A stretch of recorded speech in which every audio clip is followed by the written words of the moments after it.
Good morning, YouTube. Welcome to the Reptile Barn. This topic I've been thinking about for a while. I think it's important.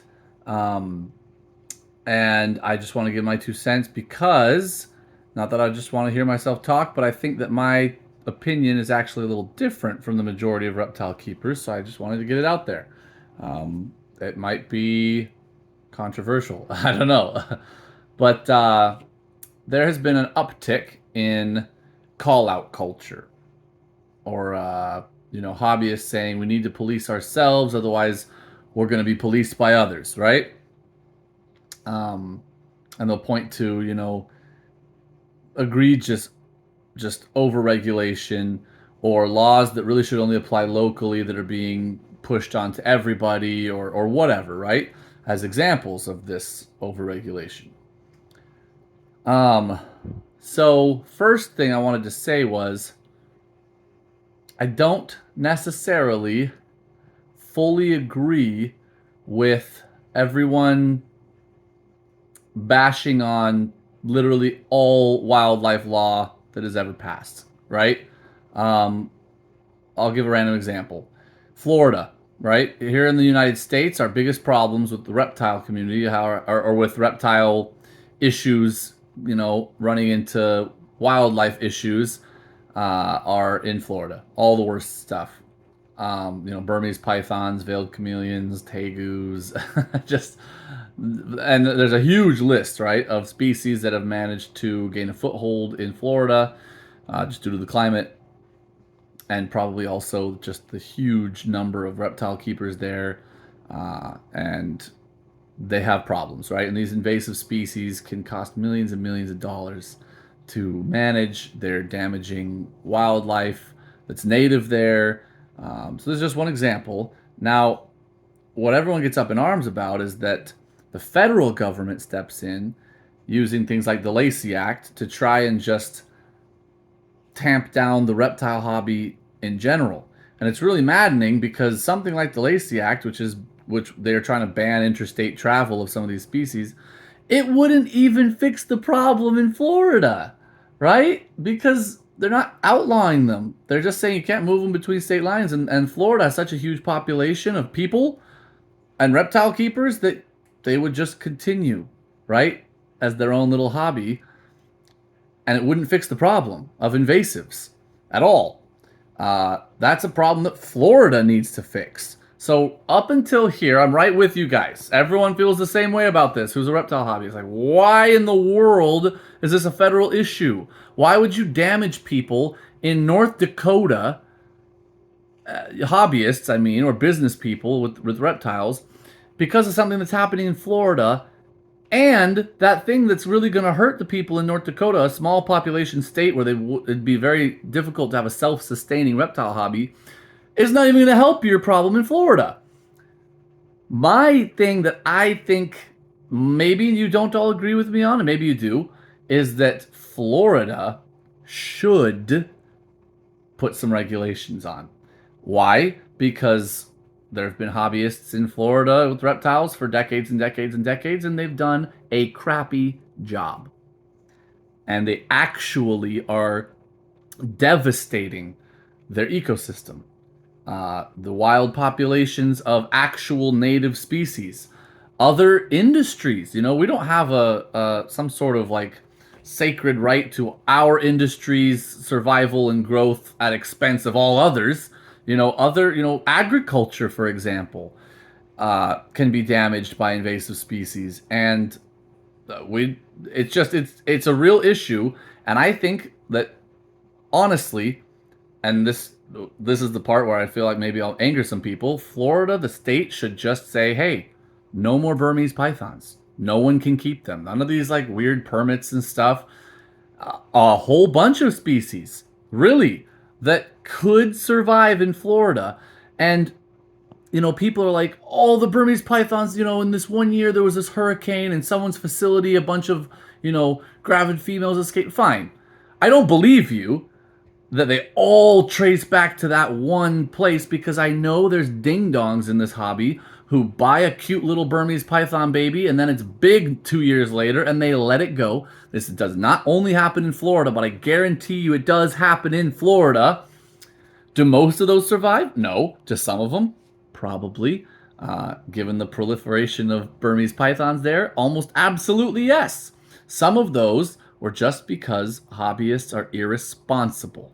They did not police themselves, and the state ought to police them for the protection of everybody else who depends on the ecosystem, right? So maybe that's a bad take. I don't think so.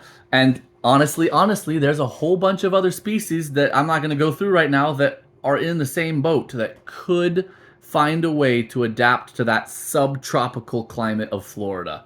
It's not a true tropical climate. They get these cold events that wipe out most of the tropical species that have escaped. But Burms figured it out, and others could too potentially, and have. There's a lot more than just Burmese pythons that are invasive in Florida. So yeah, does that suck? Yeah, maybe it makes some more people angry. The bayou in Louisiana, is that endangered? Maybe. Southern Texas. I don't know. I'm not certainly not trying to give fodder to these states to just ban willy-nilly. And also, I don't trust these state legislatures to be reasonable. I don't. I think that they might pounce on one little issue as an excuse to put blanket bans and difficulties and overregulation on a whole host of things related to the reptile hobby. So I'm not saying, hey, I wish that these states would ban XYZ. I'm saying that I wish states would actually act responsibly when they're deciding to regulate. And I think that some of these actions that you guys might see as extreme are responsible. Now, do these state legislatures act responsibly? No, they do not. We get state and federal level congressmen and even senators, naming no names, but who keep promoting these bills that are just so devastating. They're like, oh, circus animals are so abused, so no more traveling reptile exhibits of any sort. Well, we're not running circuses. It's usually like school events and educational events. They don't want to hear that, right? They don't care. And it would shut down a whole lot of educational reptile-related businesses or huge branches of their businesses that aren't abusive at all, that are wonderful. So anyways, getting away from that, I definitely see why so many people in the hobby are now saying we got to regulate ourselves, guys. We got to police ourselves a little bit and maintain standards internally because otherwise we're going to get shut down. I agree with you. I just wonder. It's real easy to these days kind of cancel somebody or pile on, or hundreds and hundreds of people are commenting, sharing whatever about how terrible this person was or that person was. It always seems to come down to husbandry, which, yeah, pile on. If someone's husbandry is terrible, obviously the first step would be reach out, see if it's just ignorance, and they'll fix it. And some people do. But if they're just a jerk and they're cheap and they don't care about taking good care of their animal, yeah, pile on, expose them. They need to be exposed because one, they're tormenting animals. That should be enough. But two, they're putting the rest of us in danger because if that goes public, there's going to be even more, incentive for government types to shut us down. So yes, in theory, I'm totally in favor of that. So husbandry is huge. Some of the things that happen at shows, I think I just saw like yesterday or something. People are passing around this picture of someone at a show, an expo with like 9 adult crested geckos for sale in this teeny little deli cup all together, just kind of squashed in there, piled on top of each other. And they're like, let's expose this guy. And then they didn't share the name for some reason. How do you expose somebody namelessly? But regardless, like, yeah, Don't let people do this. That's terrible. Internally, let's handle this.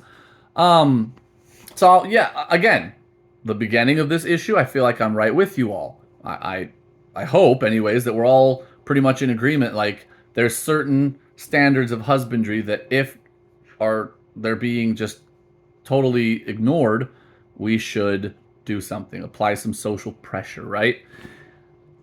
Where I maybe differ from some of you is I feel like a sadly huge number of hobbyists who are all about their righteous anger and taking down these people with bad husbandry don't give a crap about obeying the law. Let me give several examples. Any animal that you're importing from another country, right? CITES comes into play. Obviously, the Endangered Species Act, um, just import export licenses, all this comes into play. Well, as I'm sure you all know, if you've ever looked into this, a stupid amount of smuggling goes on to save a few bucks. It's not even an animal necessarily that couldn't have made it in legally. It's just, I didn't want to do the paperwork. My guy gets them in here. It's okay. I personally have been offered no less than 7 times by different people to smuggle me in some wild-caught Philippine sailfin dragons, which it's completely illegal to do. The Philippines shut that down years ago, and they were just going to send them in as babies, labeled as Weber sailfins, because they look so similar that even these relatively trained customs people looking through your reptiles, they're not going to know. And I'm like, no, I'm not going to do that. And they're like, no, it's okay. You won't get caught. And I'm like, it's not a matter of it, will I get caught? It's a matter of it's illegal. I keep the law. I don't think that's an extreme position. And some of these laws, whether we like it or not, have great reasons for existing.